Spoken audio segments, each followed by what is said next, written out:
Hello, my name is Kendall Rail, and I'm the creator of this website.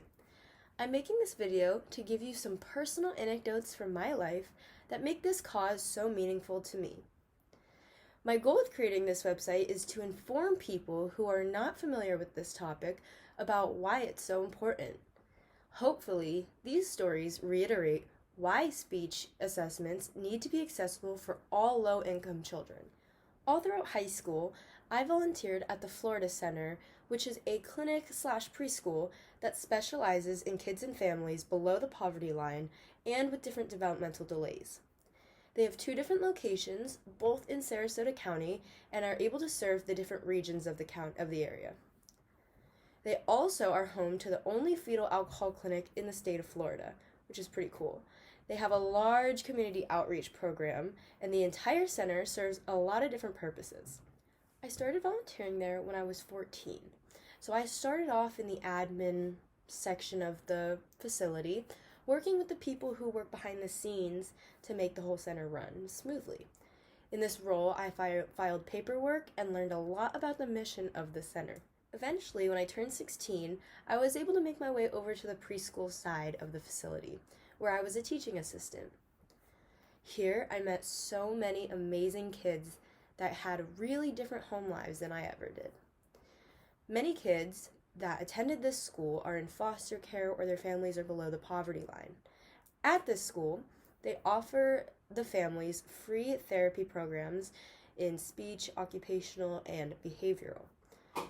Being a teacher in the classrooms, the impact that these therapists made on these kids' learning abilities was very evident. The first experience I want to share with you is about a really sweet little girl I met at my time at the Florida Center. She came from a really tough custody foster care situation, but she was such a sweet little girl. She did have a really difficult temper and would often throw temper tantrums. She was very easily angered and would throw temper tantrums over things that seemed minuscule to me, but to her were a really big deal.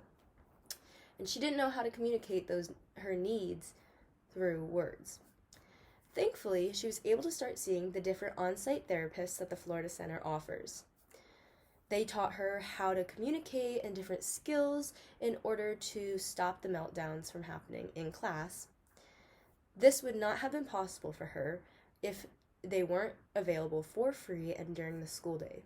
The teachers were also able to help her by using the techniques that the therapist was teaching in order to help her continue improving. Because she was able to get the help that she needed, me as one of her teachers was able to see how much she was improving.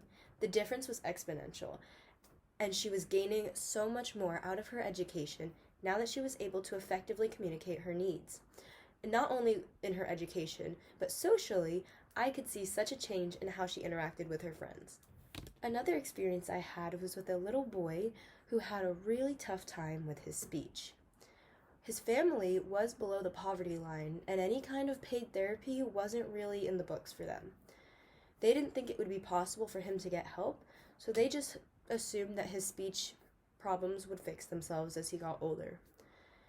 After getting him evaluated, it became clear that these speech problems would not fix themselves unless he had gotten the proper help that he needed. And because the Florida Center offers these fantastic on-site therapists, this little boy was able to start seeing a speech pathologist for free, for no cost to the family. And once he started his speech therapy, there was no doubt that his speech was improving tremendously. It was incredibly heartwarming to see that this little boy was able to get the help that he needed. I watched him blossom in the classroom as he was able to communicate more effectively, and not only in the classroom, but socially with his friends outside and in different centers. He was able to participate and communicate with them in a more sociable manner. It was so clear that without a doubt, this little boy received such a confidence boost from being able to talk to his friends and have them fully understand him for the first time all year. Fast forwarding a bit, I began shadowing a speech pathologist on the clinic side of the facility. On this side, they have their fetal alcohol clinic where they specialize in treating and helping children that were exposed to alcohol while in the womb. I think it's incredibly unique that they're the only fetal alcohol syndrome clinic in the state of Florida, and I am so honored that I got to work with the amazing therapists that make such a difference in these children's lives every single day.